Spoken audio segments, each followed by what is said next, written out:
शांति। आज 12 मार्च 2024 के बाबा के अनमोल मधुर महावाक्य सुनेंगे। आज की बाबा की मुरली है कि बच्चे, जब आप डेथ साइलेंस में बैठते हो और बाबा को याद करते हो तो बाप सकाश देते हैं। हर एक बच्चे को ये सकाश की मदद देते हैं जिससे कि आत्मा पावन बन सके। तो इसीलिए बाबा कहे, इस सकाश को प्राप्त करने के लिए बार बार अशरीरी बनने का अभ्यास करना है और डीप साइलेंस में स्वयं को ले जाना है। साथ ही साथ बाबा कहे, जब तुम बच्चों का तीसरा नेत्र खुलता है अर्थात सेल्फ रियलाइजेशन होता है, तो तुम अपने आदि मध्य अंत के पार्ट को भी जान सकते हो कि आदि में हम क्या थे, देवता स्वरूप में थे, मध्य में हम भक्ति मार्ग में आए, अब अंत में बाबा के बच्चे बनते हैं और पुनः आत्मा को पावन करके श्रेष्ठ पाठ के लिए तैयार करते हैं। तो सुनते हैं आज के बाबा के अनमोल मधुर महावाक्य। ओम शांति। मीठे बच्चे, डेड साइलेंस में जाने का अभ्यास करो। बुद्धि बाप के तरफ रहे तो बाप भी तुम्हें अशरीरी बनने के लिए सकाश देंगे। आज की मुरली से प्रश्न है, तुम बच्चों को जब ज्ञान का तीसरा नेत्र मिलता है तो कौन सा साक्षात्कार हो जाता है? उत्तर, सतयुग आदि से लेकर कलयुग अंत तक हम कैसे कैसे पाठ बजाते हैं, ये सारा साक्षात्कार हो जाता है। तुम सारे विश्व को आदि से अंत तक जान जाते हो। जानने को ही साक्षात्कार कहा जाता है। अभी तुम समझते हो कि हम दैवी गुणों वाले देवता थे, आसुरी गुणों वाले बने, अब फिर दैवी गुणों वाले देवता बन रहे हैं। अभी हम नई दुनिया, नए घर में जाएंगे। ओम शांति। बच्चे बैठे हैं याद की यात्रा में। बेहद का बाप तो यात्रा में नहीं बैठे हैं, वह तो बच्चों को सकाश की मदद दे रहे हैं। बाबा बच्चों को सकाश की मदद दे रहे हैं, अर्थात इस शरीर को भुला रहे हैं। ऐसी मदद देते हैं बाबा जो सहजता से शरीर को हम भूल जाए। बाप की मदद मिलती है कि बच्चों को शरीर भूल जाए। सकाश देते हैं आत्माओं को, क्योंकि बाप देखते ही आत्माओं के तरफ है। तुम हर एक की बुद्धि बाप के तरफ जाती है। बाप की बुद्धि व दृष्टि फिर बच्चों तरफ जाती है। फर्क है ना? बाबा कहे फर्क है ना? और फिर एकदम डेड साइलेंस हो गया। तो कुछ क्षण डेड साइलेंस रहा। बाबा कहे, ये अभ्यास करते हो डेड साइलेंस का। शरीर को छोड़ अलग होना चाहते हो। आत्मा समझती है जितना याद करते रहेंगे उतना इस शरीर से निकल जाएंगे। जैसे सर्प का मिसाल देते हैं, जो मिसाल देते हैं उसमें जरूर कुछ खूबी होती है। तुम जानते हो हम शरीर छोड़कर वापस चले जाएंगे और फिर आएंगे, यह बातें और कोई नहीं जानते। ये ड्रामा को कोई भी जानते नहीं है। कोई भी ऐसी गारंटी नहीं देते। कौन सी गारंटी नहीं देते? कि इस याद से तुम्हारे विकर्म विनाश होंगे। ऐसी बात कोई भी सुनाते नहीं है। तुम बच्चे जानते हो हमारी अब वापसी जर्नी है। हम अभी रिटर्न जर्नी पर है। तो बाबा कहे, तुम जानते हो अब हमारी वापसी जर्नी है। आत्मा का बुद्धि योग उस तरफ है। अब नाटक पूरा हुआ, अब घर जाना है। बाप को ही याद करना है, वही पतित पावन है। गंगा के पानी को तो लिबरेटर और गाइड नहीं कहेंगे, एक बाप ही लिबरेटर और गाइड हो सकता है। यह भी बड़ी समझने और समझाने की बातें हैं। वह तो है ही भक्ति, उनसे कोई कल्याण नहीं हो सकता। बच्चे जानते हैं पानी तो स्नान के लिए है, पानी कभी पावन नहीं बना सकता। ऐसे भी नहीं भावना का भाड़ा मिल सकता है। बाबा कहे ऐसे भी नहीं भावना का भाड़ा मिल सकता है। भक्ति मार्ग में उनका महत्व रख दिया, भावना का महत्व रख दिया। इन सब बातों को कहा जाता है अंधश्रद्धा। ऐसी श्रद्धा रखते रखते मनुष्य को टाइटल मिल जाता है। क्या टाइटल मिलते हैं? अंधे की औलाद अंधे। भगवान वाच है ना, अंधे और सज्जे कौन है? बाबा कहे अंधे और सज्जे कौन है यह भी तुम जानते हो। अभी सारे सृष्टि के आदि मध्य अंत को बाप द्वारा जाना है। तुम बाप को जान गए हो, इसीलिए सृष्टि के आदि मध्य अंत और ड्यूरेशन को भी जान गए हो। एक एक बात पर विचार सागर मंथन कर अपना आपे ही फैसला करना होता है। भक्ति और ज्ञान का कॉन्ट्रास्ट है, तो एक एक बात को समझते हुए बाबा कहे उस कॉन्ट्रास्ट को ध्यान में लाते हुए समझना है। ज्ञान बिल्कुल ही न्यारी चीज है, यह नॉलेज नामी ग्रामी है। राजयोग की पढ़ाई है ना, बच्चों को यह भी मालूम पड़ा है देवताएं संपूर्ण निर्विकारी थे। रचता बाप ही बैठ अपना परिचय भी देते हैं, वह है परमात्मा। परम आत्मा को ही परमात्मा कहते हैं। अंग्रेजी में सुप्रीम सोल कहा जाता है। सोल अर्थात आत्मा। बाप की आत्मा कोई बड़ी नहीं होती है, बाप की आत्मा भी ऐसी ही है जैसे तुम बच्चों की है। ऐसे नहीं बच्चे छोटे बाप बड़ा है, नहीं। वह सुप्रीम नॉलेजफुल बाप बहुत प्यार से बच्चों को समझाते रहते हैं। रूप में तो एक जैसे हैं। सुप्रीम सोल कहने का भाव ये नहीं कि रूप में कोई बहुत बड़ा है, नहीं, लेकिन बाबा कहे बाबा के पास सुप्रीम नॉलेज है। तो सुप्रीम नॉलेजफुल बाप बहुत प्यार से बच्चों को समझाते रहते हैं। पाठ बजाने वाली आत्मा है, जरूर शरीर धारण कर पाठ बजाएगी। आत्मा के रहने का स्थान शांति धाम है। बच्चे जानते हैं आत्माएं ब्रह्म महतत्व में रहती है।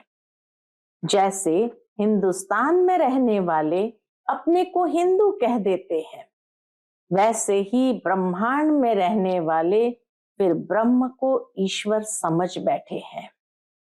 ड्रामा में गिरने का उपाय भी ढूंढा हुआ है, वापसी तो जा नहीं सकते, भल कोई कितनी भी मेहनत करे। नाटक जब पूरा होता है तो सभी एक्टर्स आकर इकट्ठे होते हैं, क्रिएटर मुख्य एक्टर भी खड़े हो जाते हैं। बच्चे जानते हैं अब यह नाटक पूरा होता है। यह बातें कोई भी साधु संत आदि जान नहीं सकते। आत्मा की यह नॉलेज कोई को नहीं है। परमात्मा बाप यहाँ एक बार आते हैं और सबको तो यहाँ पाठ बजाना ही है। वृद्धि होती रहती है ना, आत्माएं सब कहाँ से आई? अगर कोई वापस जाता हो फिर तो वह रस्म पड़ जाए, लेकिन ऐसा तो होता नहीं है। एक आए दूसरा जाए, फिर उसमें पुनर्जन्म कहाँ नहीं जाए? पुनर्जन्म तो शुरू से ही चला आता है। पुनर्जन्म तो शुरू से ही चला आता है। पहले नंबर में है ये लक्ष्मी नारायण। बाप ने समझाया है पुनर्जन्म लेते लेते पिछाड़ी में जब आ जाते हैं तो फिर पहले नंबर में जाना पड़ता है। इसमें संशय की बात तो हो नहीं सकती। आत्माओं का बाप खुद आकर समझाते हैं। क्या समझाते हैं? अपना भी परिचय देते। आगे पता था क्या कि परमात्मा क्या चीज है? सिर्फ शिव के मंदिर में जाते थे, यहाँ तो ढेर के ढेर मंदिर है। सतयुग में मंदिर पूजा आदि होती ही नहीं। वहां तुम पूज्य देवी देवता बनते हो, फिर आधा कल्प के बाद पुजारी बनते हो, तो उनको फिर देवी देवता नहीं कहेंगे। फिर बाप आकर पूज्य बनाते हैं।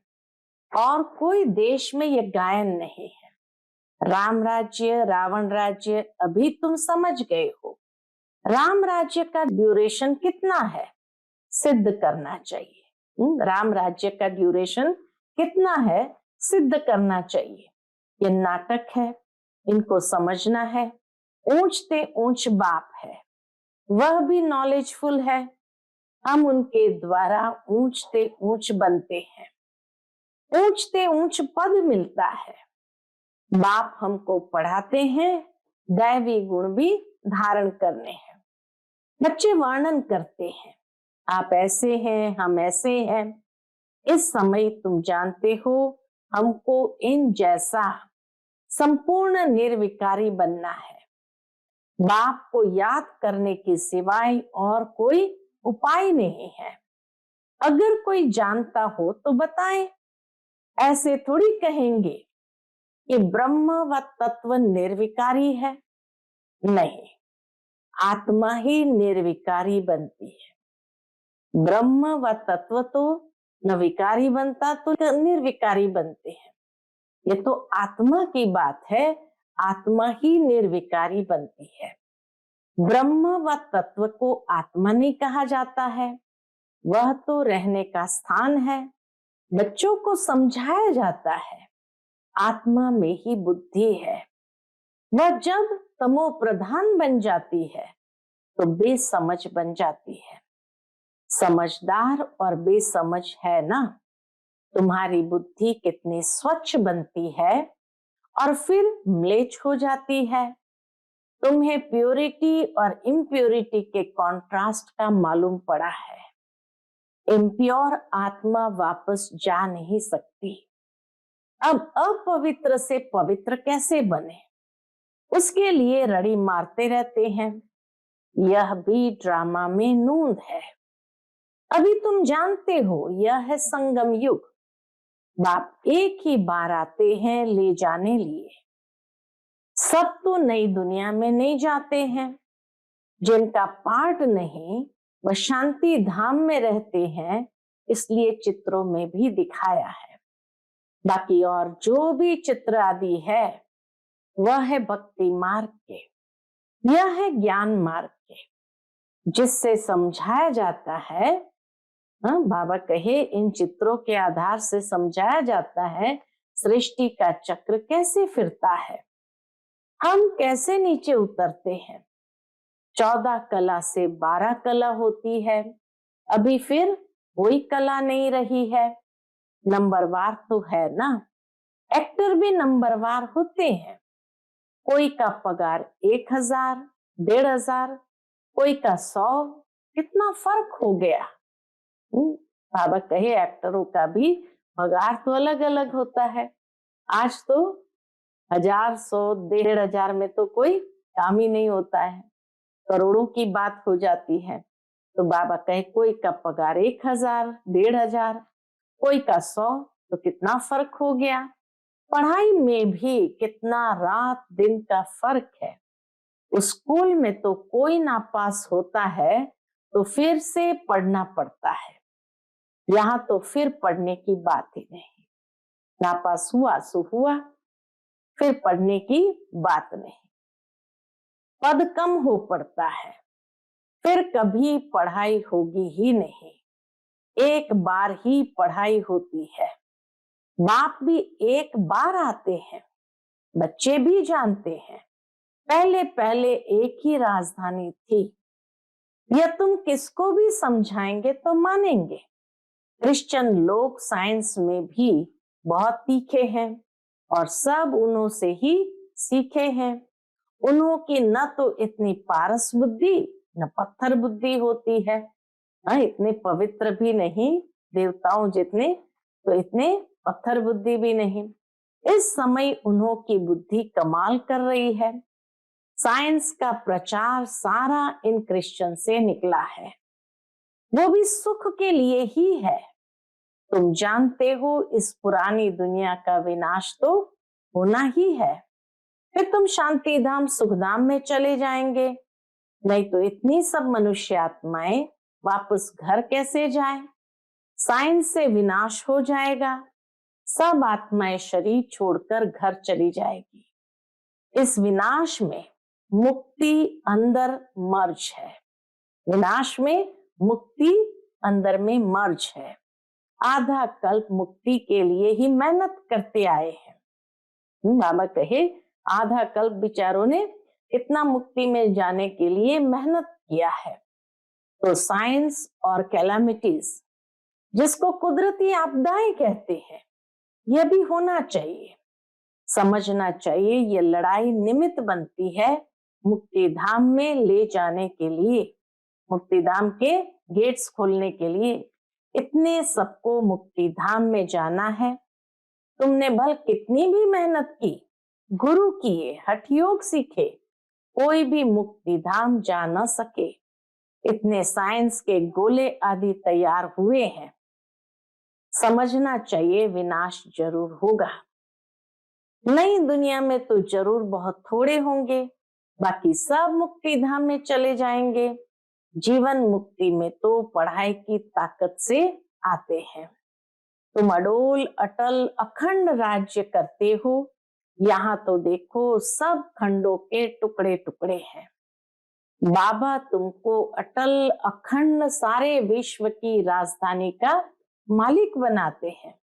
बेहद के बाप का वर्षा है, बेहद की बादशाही। यह वर्षा कब और किसने दिया, यह किसकी भी बुद्धि में नहीं आता है, सिर्फ तुम ही जानते हो। ज्ञान का तीसरा नेत्र आत्मा को मिला है। आत्मा ज्ञान स्वरूप बनती है, सो भी ज्ञान सागर बाप से ही बनना पड़े। बाप ही आकर रचता और रचना के आदि मध्य अंत का नॉलेज दे रहे हैं। है भी एक सेकंड की बात। सेकंड में जीवन मुक्ति, बाकी सबको मुक्ति मिलती है। यह भी ड्रामा बना हुआ है। रावण के बंधन से सब मुक्त हो जाते हैं। वो लोग विश्व में शांति के लिए कितनी मेहनत करते हैं, यह सिर्फ तुम बच्चे ही जानते हो कि विश्व में और ब्रह्मांड में शांति कब होती है। ब्रह्मांड में शांति कहा जाता है, फिर विश्व में शांति और सुख दोनों रहते हैं। विश्व अलग है और ब्रह्मांड अलग है। चांद सितारों से परे है ब्रह्मांड, वहां यह कुछ नहीं होता। उनको कहा ही जाता है साइलेंस वर्ल्ड। शरीर छोड़कर साइलेंस में चले जाएंगे। तुम बच्चों को वह भी याद है। तुम इस समय वहां जाने की तैयारी कर रहे हो और कोई भी जानते नहीं, तुमको तैयारी कराई जाती है। बाकी ये लड़ाई तो कल्याणकारी है। कैसे कल्याणकारी है?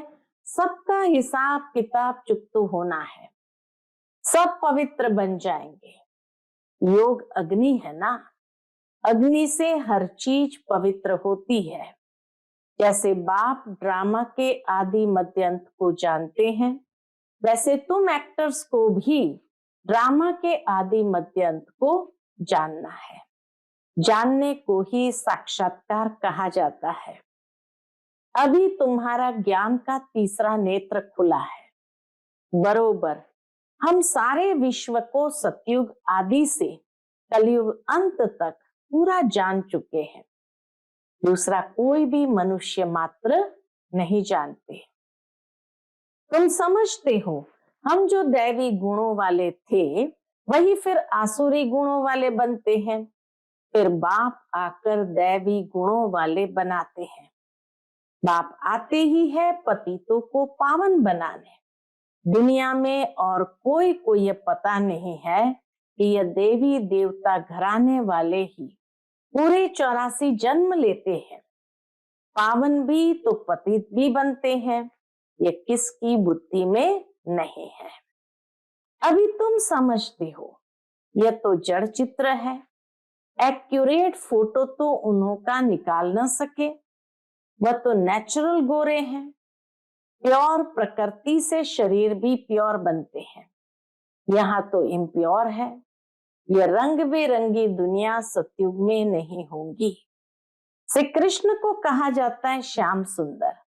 सतयुग में है सुंदर, कलयुग में है श्याम।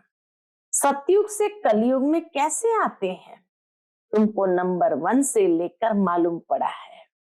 श्री कृष्ण तो गर्भ से निकला और नाम मिला। नाम तो जरूर चाहिए ना, तो तुम कहेंगे श्री कृष्ण की आत्मा सुंदर थी, फिर श्याम बने, इसलिए श्याम और सुंदर कहा जाता है। उनकी जन्म पत्री मिल गई तो सारे चक्र की मिल गई। श्री कृष्ण की जन्म पत्री मिल गई माना सारे चक्र की मिल गई। कितना रहस्य भरा हुआ है जिसको तुम ही समझते हो और कोई नहीं जानते। तुमको अब नई दुनिया नए घर में जाना है। जो अच्छी रीति पढ़ाई पढ़ते हैं वही नई दुनिया में जाएंगे। बाबा है बेहद की सारी दुनिया का मालिक, सभी आत्माओं का बाप। बाप को मालिक कहा जाता है। ये पढ़ाई है, इसमें कोई संशय व प्रश्न नहीं उठ सकता। इसमें शास्त्रवाद करने की दरकार नहीं। एक टीचर सबसे ऊंचा वह बैठ पढ़ाते हैं, वही सत्य है। सत्य नारायण की सच्ची कथा शिक्षा के रूप में सुनाते हैं। अच्छा, मीठे मीठे सिकिलते बच्चों प्रति माता पिता बाप दादा का याद प्यार और गुड मॉर्निंग। रूहानी बाप की रूहानी बच्चों को नमस्ते। हम सभी रूहानी बच्चों की रूहानी माता पिता बाप दादा को याद प्यार, गुड मॉर्निंग और नमस्ते। नमस्ते, शुक्रिया बाबा, शुक्रिया। आज की मुरली से धारणा के लिए मुख्य सार है। पहली पॉइंट, अपने सब हिसाब किताब चुकतू कर साइलेंस वर्ल्ड में जाने की तैयारी करनी है। याद के बल से आत्मा को संपूर्ण पावन बनाना है। दूसरी पॉइंट, ज्ञान सागर के ज्ञान को स्वरूप में लाना है। ज्ञान सागर के ज्ञान को स्वरूप में लाना है। विचार सागर मंथन कर अपना फैसला आप ही करना है। जीवन मुक्ति में श्रेष्ठ पद प्राप्त करने के लिए दैवी गुण धारण करने हैं। आज का बाप दादा का मधुर वरदान हम बच्चों के प्रति है। बाप के साथ रहते रहते उनके समान बनने वाले सर्व आकर्षणों के प्रभाव से मुक्त भव। बाप के साथ रहते रहते उनके समान बनने वाले सर्व आकर्षणों के प्रभाव से मुक्त भव। जहां बाप की याद है अर्थात बाप का साथ है, वहां बॉडी कॉन्शियस की उत्पत्ति हो नहीं सकती। बाप के साथ व पास रहने वाले दुनिया के विकारी वाइब्रेशन अथवा आकर्षण के प्रभाव से दूर हो जाते हैं। ऐसे साथ रहने वाले साथ रहते रहते बाप समान बन जाते हैं।